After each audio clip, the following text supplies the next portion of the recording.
About a club that Johnny knows very well, Manchester United, and a year in charge for Ruben Amorim. They marked it with a 2-2 draw at the City Ground against Nottingham Forest, and after the game, Ruben Amorim said this was a game that they probably would have lost last season. Johnny, what did you make of it? Yeah, he's probably got a point there, and I think you can sort of see there's probably, this season anyway, there's a little bit more belief. You probably noticed over the last 3-4 games, a little bit more belief in their play. They signed some good forward players in the summer, I think, which obviously gives everyone a little bit of hope. They went 2-1 down in this game, obviously early on in the second half, but with the front line that they've recruited and the way they've been playing, even watching the game myself, I thought they're going to get back into it and they'll get chances to score, which they probably... I guess this is what he's talking about. There's still that vulnerability around set pieces, clearing your box, to concede 2 goals in 2 minutes at the start of the second half, but then to find a way back into it. Yeah, I mean, like I just said, I think with the quality of players they've got, you see Ahmad's goal there. Obviously, you've got Cunha and Buemo, Sesko coming in. And they might have won it. They might have won it with Ahmad right at the death, yeah. This was 90 plus 4 minutes, and that would have made it 4 wins on the bounce.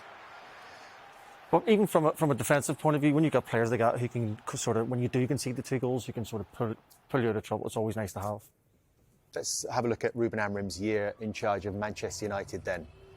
44 Premier League points from almost effectively a full season, 37 games in charge, all competitions. He has won more than he's lost, but just one more. And of course, there was that 15th place finish last season. He talked about, the storm ahead when he took his first steps in the job, but they reached the Europa League final. And then, as Johnny says, that big transfer spend with more than £200 million actually lavished on those 3 forward players. All that in mind, and it was obviously a very difficult start. Do you see the sort of the green shoots of recovery now for United under Amorim? I think so, and I think you can sort of see that in the performances. There's a bit of feel good. Obviously, didn't get off to a great start at the beginning of the season, which kind of had everyone probably a little bit fearful. But we spoke about Sunderland earlier. They had maybe a more favourable start to the season. United actually had quite a difficult start, and you may be seeing that now where the run of fixtures probably suits them a bit better. I want to talk about your experience as well of playing under Ruben Amorim, because you started his first game in charge against Ipswich, yes, in a back 3. Was it very clear from the outset this was the way they were going to play and there was going to be no change to that? I mean, he's been exactly like the same in the press. He says what's on his mind, and from the moment he came into the club, he was very clear on how he wanted to play, the system he wanted to play, and he laid that out for the players and showed us. We were on an international break at the time actually when he came in, so he sat down with the squad, showed us there's obviously a lot of players away missing. As soon as they came back, he sat them down, showed them we were all together. So he's been pretty clear on that, and he hasn't wavered. You've got some questions around the way it looked from the start?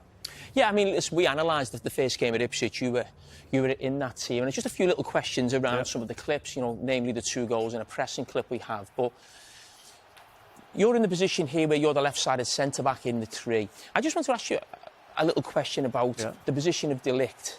Now, it feels like this is something he did at Sporting Lisbon. I think it was with Sebastian Coates, who I played with at Liverpool. But the centre-back always seems to pop in here to midfield. It doesn't happen as much right now. Was there any instruction on the reason why that player goes in there? Did you ever play central and have to go in that position yourself? I played in the centre, a few of the sort of end-of-season friendlies that we played in. But more often than not, it's almost to give the keeper space. You don't want to be sort of stood on the keeper's toes and you're sort of 3 at the back. Some managers or coaches will swing their back 5, or they'll push a wing back high. One of the right centre back might go to the right back position. The middle centre back will go to the side. Whereas he's quite he likes to keep the structure of his team. Not too much moving parts. So you'd like to keep his middle centre-back. So is it not that complicated? It is basically he's trying to create a back 4. And as you say, we spoke about Pereira at Wolves. We highlighted that last season, what he was doing, where actually the centre-backs would stay in there, but the wing-back would go really high, and one of the wide centre-backs would go into right-back. He just does that a different way, and is trying to create a back 4 to build up. Well, instead of your whole back 5 sliding one way, he'll just move one player and move him forward a little bit. Yeah, well, that's right from the start. This then does lead to the goal, so what a start it was. Johnny with the pre-assist. Yeah. It all started from the back.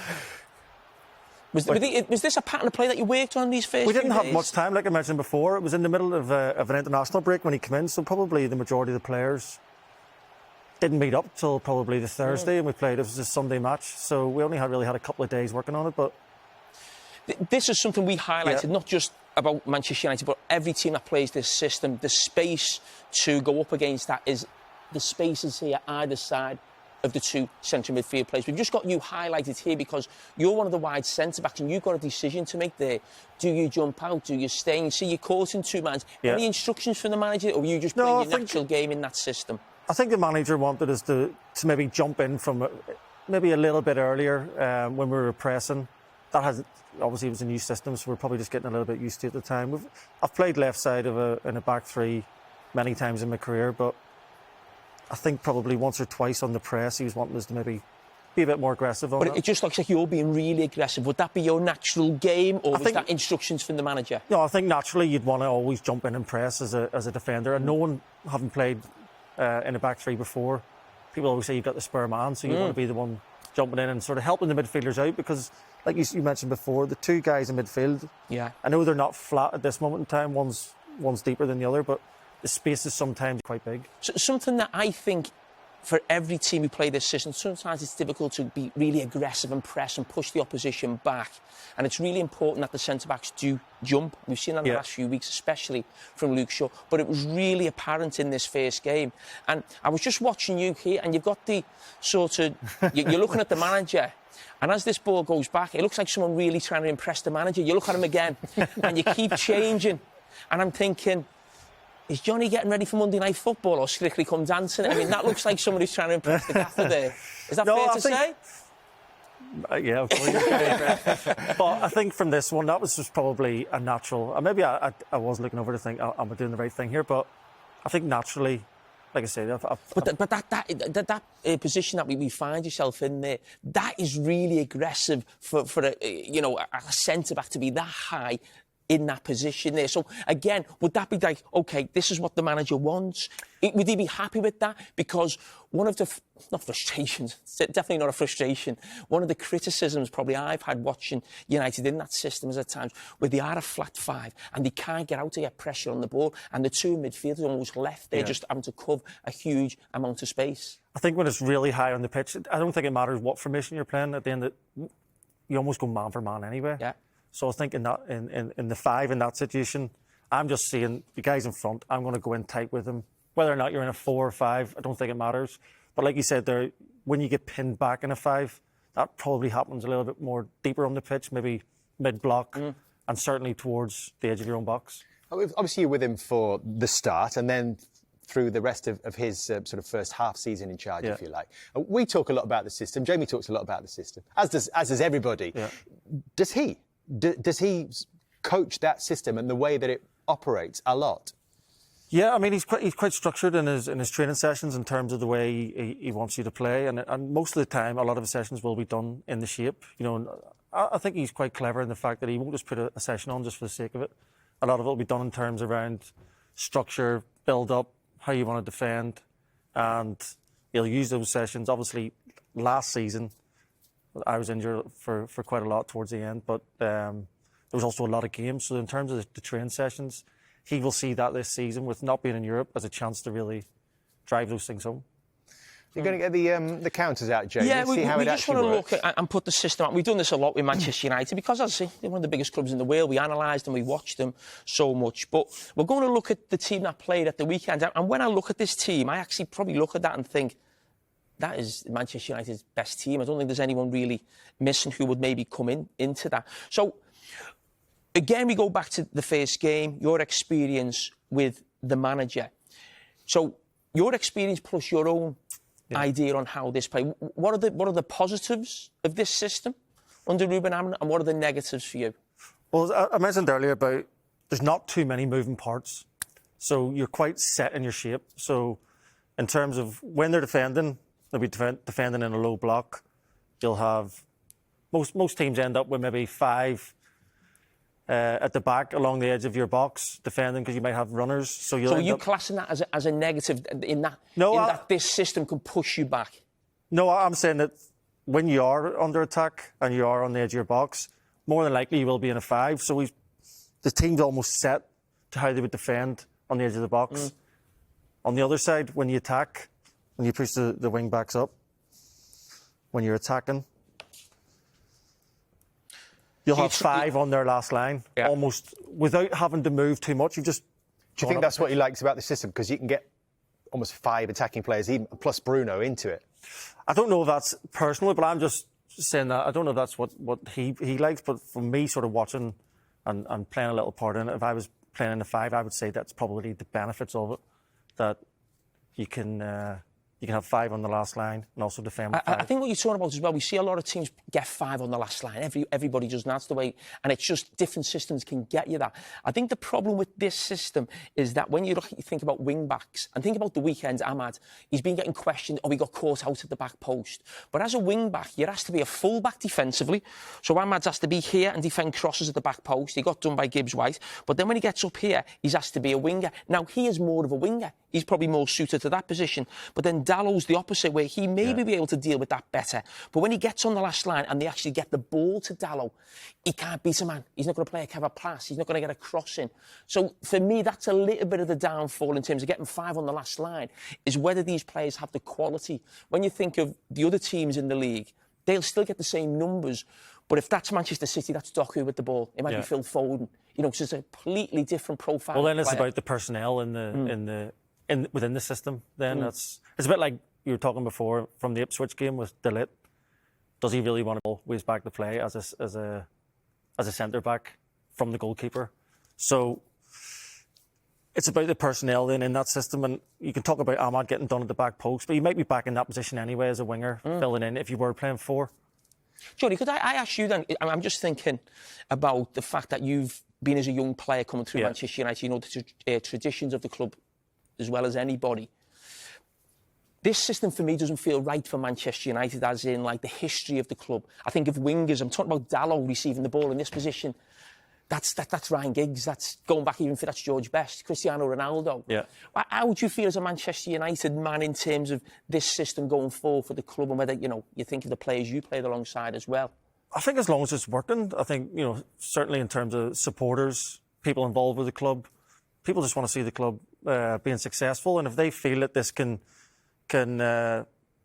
be the best way to do that, they'll 100% get behind it, and you can see that with the fans. You get behind the manager. I mean, Manchester United are probably on one of the best runs they've been on with Ruben Amorim right now. I think it's 4 unbeaten. But what would success look like for Ruben Amorim and Manchester United this season? Definitely think qualifying for Europe, but I think they'll be pushing for a Champions League. I think now that you're sort of looking at it, I think they probably feel like they maybe get a little sniff of that.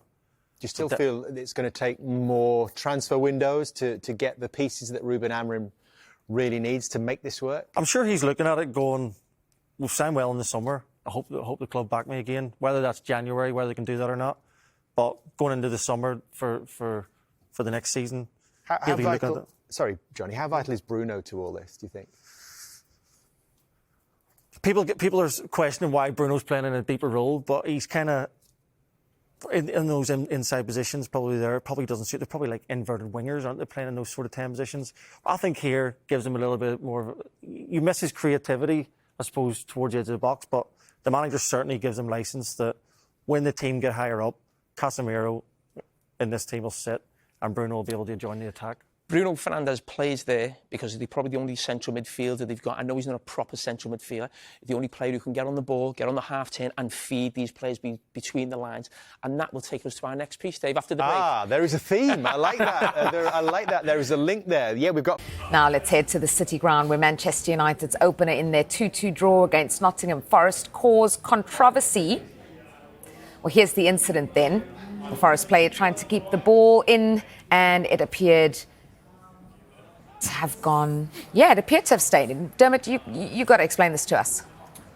Well, the assistant's made a judgment which I feel it's obviously not out. Why he's made that judgment, I don't know, because if the ball does go out and he doesn't see it, I can understand that, because he has got 2 goalposts there. He's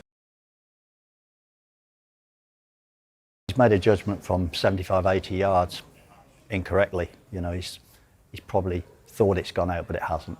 Yeah, I completely agree there. The ball's definitely not gone out, and the fact that the linesman has made a judgment call from about, 70 yards? I mean, the referee was closer. I know he's at a bit of a different angle, but the referee was definitely closer. It's just too far to say, but again, this is twice in 2 weeks now. Yeah. And I'm thinking to myself, well, there's goal line technology. Maybe that can be used across the whole byline. But then obviously VAR, I mean, they can't change the rules this year, but it's definitely something they need to look at for next year because, it will cost teams ultimately. We've highlighted the assistant referee in those clips there. Do you think he made the decision? Say again, please. We've highlighted the assistant referee in those clips there just to show how far. Do you think he made the decision? Yes, I do, because he's the only one that's in that position to make it. And as I said, Julia, it's not ideal, is it? Because he's got so many things in his way.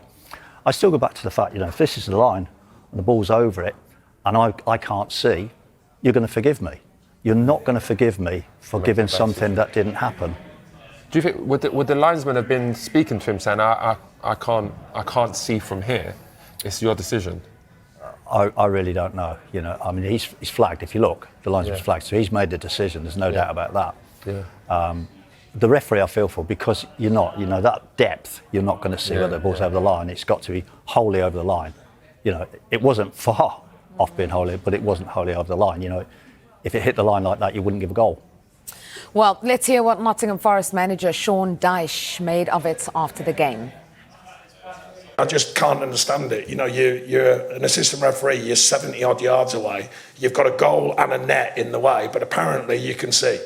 I've got a better view and I'm not in the right position. So that's got to be wrong, in the current climate. The thing that annoys me the most, I'm a big fan of VAR, that's like someone's got to be able to overrule these decisions just really quickly. That'll be 5 seconds. You just go, that's in play. And he's deemed out of play and they whack it in, they score a goal. With all the technology and all that's at stake, particularly for us at Nottingham Forest Football Club after the start the club's had, that's a big moment, and all of a sudden that goes against you. And that's very, very frustrating when it could be really easily cleared up for me. Yeah, Jay, Dyche wants the VAR to be able to intervene quickly with something like that, says it's a mistake.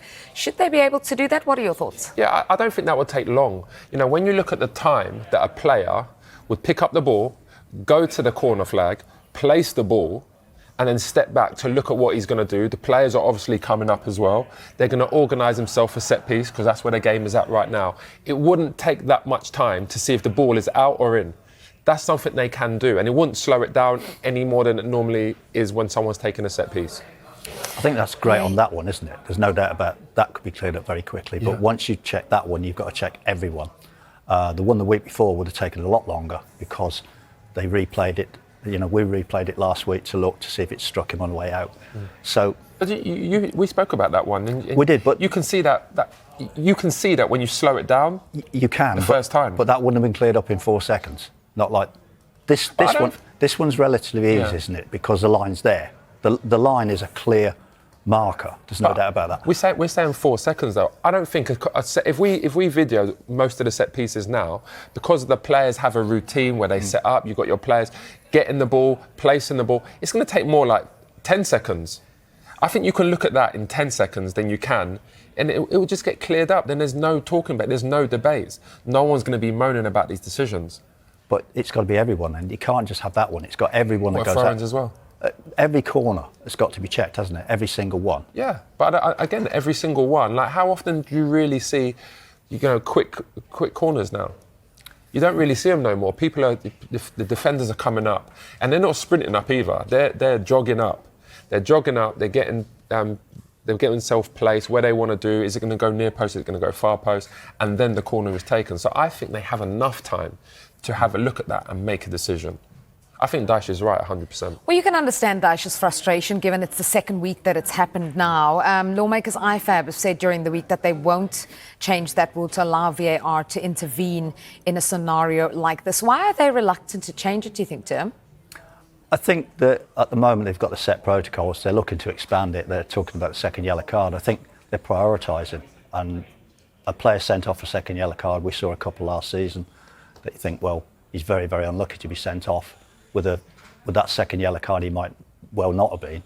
Well, I think that's more important. It's unfortunate for Forest. This has happened in 2 successive games. That's why we're talking about it. That's why Sean Dyche is upset about it, because he's been on the receiving end twice in 2 games.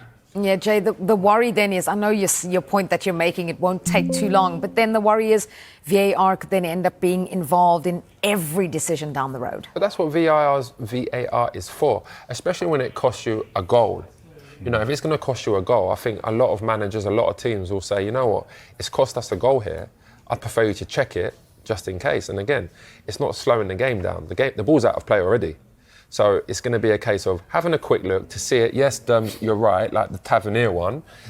It might take a little bit longer, but I don't think it's going to be any longer than what it would be for a set piece to be taken. So you can look at it in that moment. Yeah, now there was also a question about Amad Diallo's equaliser. Dermot, could you take us through that one, please? Yeah, it strikes his arm on the way through, doesn't it?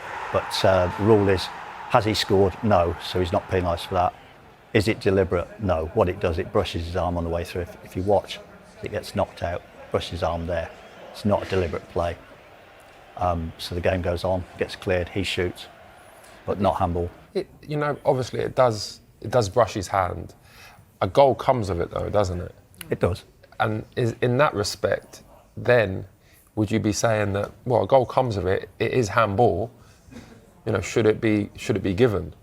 But it wasn't deliberate, was it? I know it wasn't deliberate, but it's still handballed it, and a goal has come because of it. If he was a defender, would you give a penalty?